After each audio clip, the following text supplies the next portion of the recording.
होली में नचले पत्थर की नागिन जैसन लेके अबीर करई रंगदारी छौरा देखाबै छै मोट पिचकारी कहै छै गे रंग देबो हम उजरा कलर से अगारी पिछारी गे तू त मुसकी मारै छी तकी गे तू त मुसकी मारै छी जकलीन जैसन अच्छा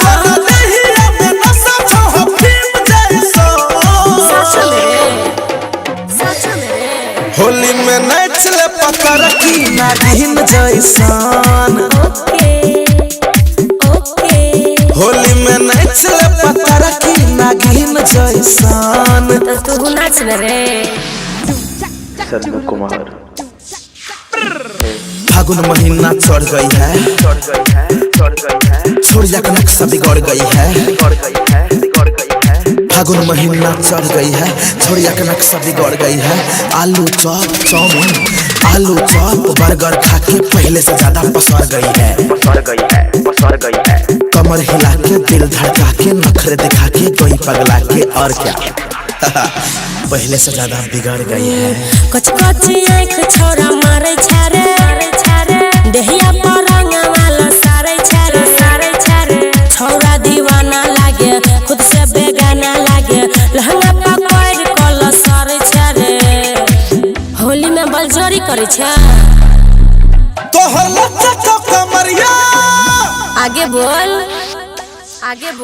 तोहर लच्चा का कमरिया क्वीन जैसा और गलिया के टेस्ट नमकीन जैसा होली में नचले पत्थर की नागिन जैसन ओके होली में नचले पत्थर की नागिन जैसन तो तू कथी करबी रे singing by mega star Sannu Kumar mix by Abhishek DJ good Madhubani Sannu Kumar advance बोले नवल धीरू हमर चोली खोले पी के शराब एलै नियत खराब भेलै चहले सोनो के नशा होले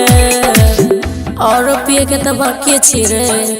के तू त लव यू कहै छी चुप झूठा केकरा रे के तू त लव यू कहै छी फिल्मी सीन जैसन अच्छा। तू त कैमरा में लागै छी हीरोइन जैसन ओह माय गॉड होली में नचले पत्थर की नागिन जैसन तू कमर हिला ले होली में नचले पत्थर की नागिन जैसन तले या तू नाग जैसन नाच